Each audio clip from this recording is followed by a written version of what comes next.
Hi ಎಲ್ರಿಗೂ ನಮಸ್ಕಾರ. Kamakshi Kumar YouTube ಚಾನಲ್ಗೆ ಸ್ವಾಗತ. ಎಲ್ರದ್ದು ತಿಂಡಿ ಆಯಿತಾ? ನಾವು ಇವತ್ತು ಹೋಗಿರೋದು ನೆಕ್ಸ್ಟ್ ದೇವಸ್ಥಾನ ತೋರಿಸ್ತಾ ಇದ್ದೀನಿ. ನಿನ್ನೆ ಹೋಗಿದ್ದು ಗೌಡಗೆರೆ ಚಾಮುಂಡೇಶ್ವರಿ ದೇವಸ್ಥಾನಕ್ಕೆ ಹೋಗಿದ್ರು, ಅದ್ರ ಮುಂದುವರೆದ ಭಾಗ ತೋರಿಸ್ತಾ ಇದ್ದೀನಿ.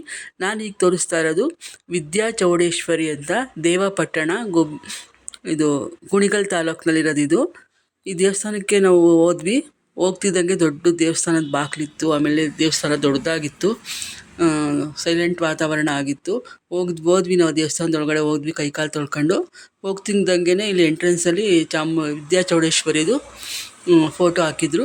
ಹಾಗೆ ನೆಕ್ಸ್ಟ್ ಒಳಗೆ ಹೋಗ್ತಿದ್ದಂಗೆ ಅಲ್ಲಿ ದೇವ್ರ ವಿಗ್ರಹಗಳನ್ನೆಲ್ಲ ಪ್ರತಿಷ್ಠಾಪನೆ ಮಾಡಿದ್ದು, ನಾಗರಕಲ್ಲು ಪ್ರತಿಷ್ಠಾಪನೆ ಮಾಡಿದ್ರು. ಈ ಕಡೆಗೆ ಇದು ವಿದ್ಯಾ ಚೌಡೇಶ್ವರಿ ಮೂರ್ತಿ ಇತ್ತು, ಅದನ್ನು ನಾವು ನಮಸ್ಕಾರ ಮಾಡ್ಕೊಂಡು ನೆಕ್ಸ್ಟು ಅಲ್ಲೇ ಸಣ್ಣ ದೇವ್ರುಗಳೆಲ್ಲ ಪ್ರತಿಷ್ಠಾಪನೆ ಮಾಡಿದರು.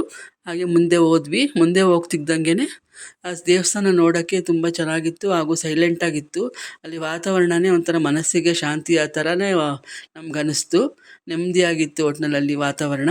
ತುಂಬ ದೊಡ್ಡ ದೇವಸ್ಥಾನ, ಎಲ್ಲ ನೀಟಾಗಿತ್ತು ದೇವಸ್ಥಾನ. ಇಲ್ಲಿ ನೋಡಿ ಗಣಪತಿನ ಪ್ರತಿಷ್ಠಾಪನೆ ಮಾಡಿದ್ದಾರೆ. ಗಣಪತಿ ಮುಂದೆ ಹೋದರೆ ಆ ಕಡೆ ಗರ್ಭಗುಡಿ ಇದೆ ವಿದ್ಯಾ ಚೌಡೇಶ್ವರದು. ಇಲ್ಲಿ ಮೆಟ್ಲತ್ತು ಹೋಗಬೇಕು.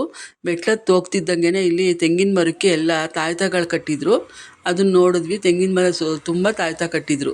ಅದಕ್ಕೆಲ್ಲ ಒಂದು ಸುತ್ತ ನಮಸ್ಕಾರ ಮಾಡ್ಕೊಂಡು ನೋಡಿ ಅದೇನೇ ದೇವ್ರದ್ದು ಗರ್ಭಗುಡಿ. ಆ ದೇವ್ರದ್ದು ಅಲಂಕಾರ ಮಾಡ್ತಿದ್ರು ಅಂತ ಬಾಕ್ಲು ಹಾಕಿದ್ರು.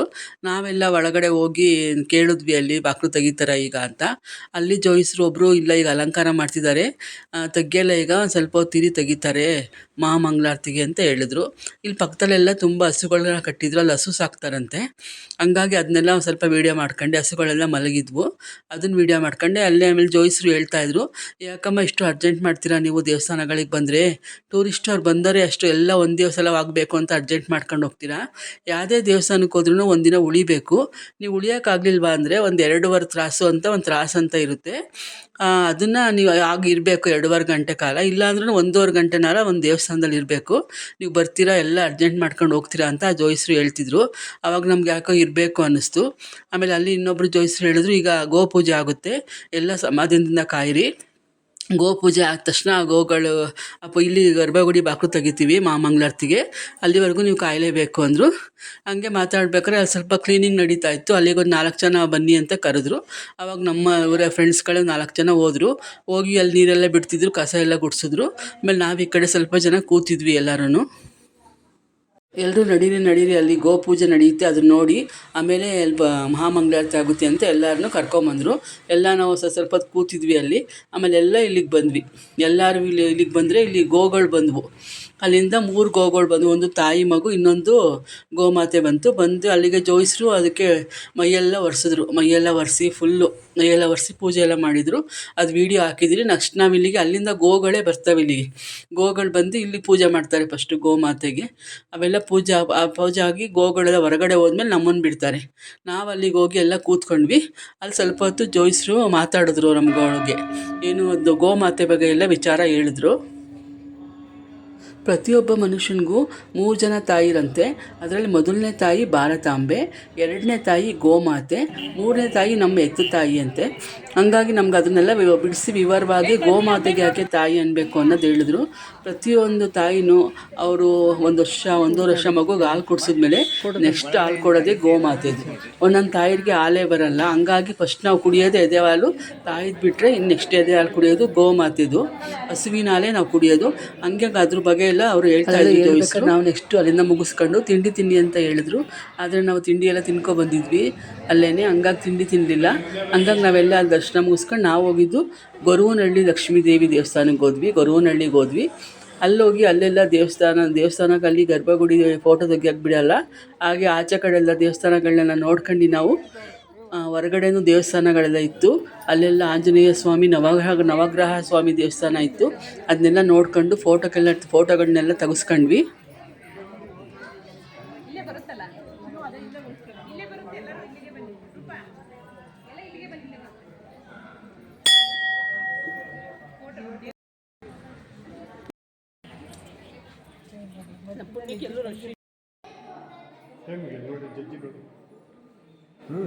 ಅವ್ರು ಇದ್ದಂಗೆ ರೆಡಿ ಮಾಡಿಸಿದ್ರು, ರೆಡಿ ಮಾಡಿ ನಾನು ಇಲ್ಲೇ ಮಾಡ್ರಂತ ಜಾಗ ತೋರಿಸಿದ್ರು ಅವರು.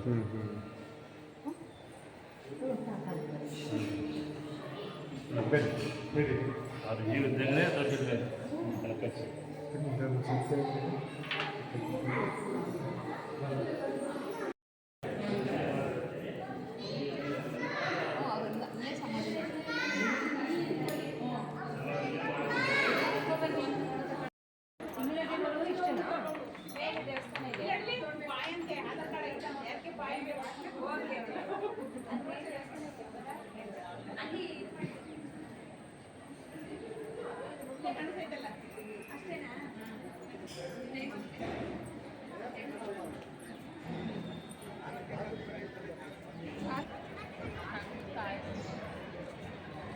ಗೊರವನಹಳ್ಳಿ ದೇವಸ್ಥಾನ ಮುಗಿಸ್ಕೊಂಡು ನಾವು ಅಲ್ಲೇ ಊಟ ಮಾಡಿದ್ವಿ. ಗೊರವನಹಳ್ಳಿ ದೇವಸ್ಥಾನದಲ್ಲಿ ಊಟ ಇತ್ತು, ಚೆನ್ನಾಗಿತ್ತು. ಕಡಲೆಬೇಳೆ ಅನ್ನದ ಪಾಯಸ, ಅನ್ನ, ತಿಳಿಸಾರು, ಮಜ್ಜಿಗೆ ಎಲ್ಲ ಕೊಟ್ಟರು.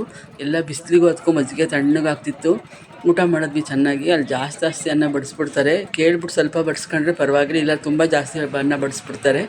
ಹಂಗಾಗಿ ನಾವು ಅದೆಲ್ಲ ಊಟ ಮಾಡ್ಕೊಂಡು ನೆಕ್ಸ್ಟ್ ಬಂದಿದ್ದು ನಾವು ಸಿದ್ಧಗಂಗಾ ಮಠಕ್ಕೆ ಬಂದ್ವಿ. ಸಿದ್ಧಗಂಗಾ ಮಠದಲ್ಲಿ ಅಲ್ಲೆಲ್ಲ ಸಿದ್ಧಗಂಗಾ ಈಶ್ವರನೆಲ್ಲ ನೋಡ್ಕೊಂಡು ಅಲ್ಲಿ ನೆಕ್ಸ್ಟ್ ನಾವು ಬಂದಿದ್ದು ಪಂಚಮುಖಿ ಆಂಜನೇಯ ಸ್ವಾಮಿ ದೇವಸ್ಥಾನಕ್ಕೆ ಬಂದ್ವಿ.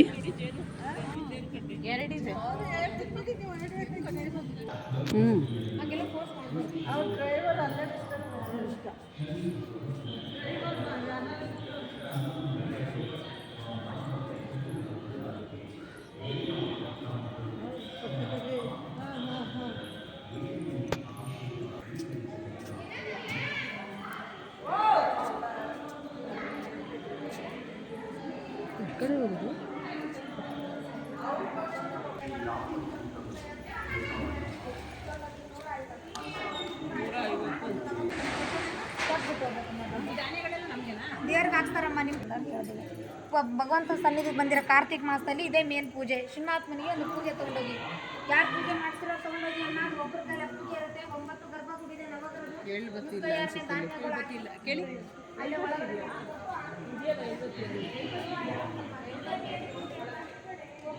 ಹಾಗೆ ಪಂಚಮುಖಿ ಆಂಜನೇಯ ಸ್ವಾಮಿ ದೇವಸ್ಥಾನಕ್ಕೆ ಬಂದ್ವಿ. ಅಲ್ಲೇ ಶನಿದೇವರಿತ್ತು, ಶನಿದೇವ್ರ ದೇವಸ್ಥಾನಕ್ಕೆ ಬಂದ್ವಿ. ಅಲ್ಲೆಲ್ಲರೂ ತುಂಬ ದೊಡ್ಡ ದೇವಸ್ಥಾನ, ಅದು ತುಂಬ ಚೆನ್ನಾಗಿತ್ತು ದೇವಸ್ಥಾನ. ಪಂಚಮುಖಿ ಆಂಜನೇಯ ಸ್ವಾಮಿದು ಇಷ್ಟು ದೊಡ್ಡ ಎತ್ತರ ಅಡಿ ಮಾಡಿಸಿದ್ರು. ಹಾಗೆ ಪ್ರತಿಷ್ಠಾಪನೆ ಮೂರ್ತಿ ಪಂಚಮುಖಿದು ಕೆಳಗಡೆ ಇತ್ತು. ಅದ್ರ ಮೇಲ್ಗಡೆ 114 ಅಡಿ ಏನೋ ಇತ್ತು, ಕರೆಕ್ಟಾಗಿ ನನಗೆ ಗೊತ್ತಿಲ್ಲ. ಒಟ್ಟಿನಲ್ಲಿ ತುಂಬ ದೊಡ್ಡ ದೇವಸ್ಥಾನ. ಆ ಕಡೆ ಪಕ್ಕಕ್ಕೆ ಹೋದರೆ ಶನಿದೇವ್ರ ದೇವಸ್ಥಾನ. ಶನಿದೇವ್ರದ್ದು ಪ್ರತಿಯೊಂದು ನವಗ್ರಹಗಳದ್ದು ದೇವಸ್ಥಾನದ್ದು ಪೂಜೆ ಮಾಡಿಸ್ಬೇಕು. ಹಂಗೆ ಎಲ್ಲರೂ ಅವ್ರವ್ರ ಪೂಜೆ ಮಾಡ್ಸೋರು ತೊಗೊಂಬಿಟ್ಟು ಸೂರ್ಯ ಚಂದ್ರ ಅವರಿಗೆಲ್ಲ ಏನೇನು ದಾನಗಳು ಕೊಡಬೇಕು ಅದನ್ನೆಲ್ಲ ಒಂದು ಕಡೆಯಿಂದ ಕೊಡಿಸ್ಕೊಂಬಂದರು. ಹಾಗೆ ಅಲ್ಲೇ ಅರ್ಚನೆ ಮಾಡಿಸಿದ್ವಿ ನಾವೆಲ್ಲ. ಹಾಗೆ ನಾವೆಲ್ಲ ಎಳ್ಳು ಬತ್ತಿ ಹಚ್ಚಿದ್ವಿ. ನಮ್ಮದೇ ದೃಷ್ಟಿ ತಗೊಂಡು ನಾವೆಲ್ಲ ಎಳ್ಳು ಬತ್ತಿ ಹಚ್ಚಿದ್ವಿ. ಅವರೆಲ್ಲ ಏನೇನು ಮಾಡಬೇಕು ಅದೆಲ್ಲ ಮಾಡಿದ್ರು. ಆಮೇಲೆ ನಾವು ನೆಕ್ಸ್ಟ್ ಬಂದಿದ್ದು ಸ್ವಲ್ಪ 7:30 ಆಗೇ ಹೋಯಿತು. ಅವಾಗ ನಾವು ನೆಕ್ಸ್ಟು ಯಡಿಯೂರಿಗೆ ಬಂದ್ವಿ. ಯಡಿಯೂರು ಸಿದ್ಧಲಿಂಗೇಶ್ವರ ದೇವಸ್ಥಾನಕ್ಕೆ ಬಂದ್ವಿ.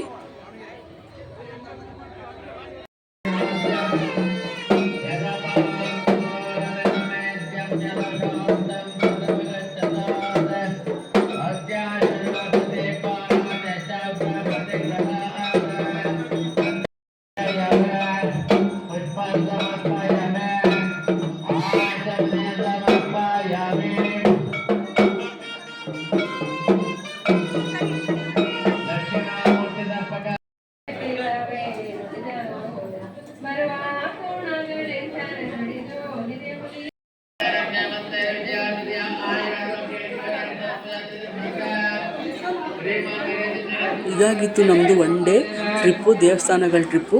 ಹೀಗೆ ನನ್ನ ಚಾನಲ್ ನೋಡ್ತಾ ಇರಿ, ಸಬ್ಸ್ಕ್ರೈಬ್ ಆಗಿ. ಯಾರ್ಯಾರು ಸಬ್ಸ್ಕ್ರೈಬ್ ಆಗಿಲ್ಲ ಸಬ್ಸ್ಕ್ರೈಬ್ ಆಗಿ, ಹಾಗೆ ಕಮೆಂಟ್ ಮಾಡಿ, ಶೇರ್ ಮಾಡಿ. ಹೀಗೆ ನನ್ನ ಚಾನಲ್ ನೋಡ್ತಾ ಇರಿ. ಎಲ್ರಿಗೂ ಥ್ಯಾಂಕ್ ಯು.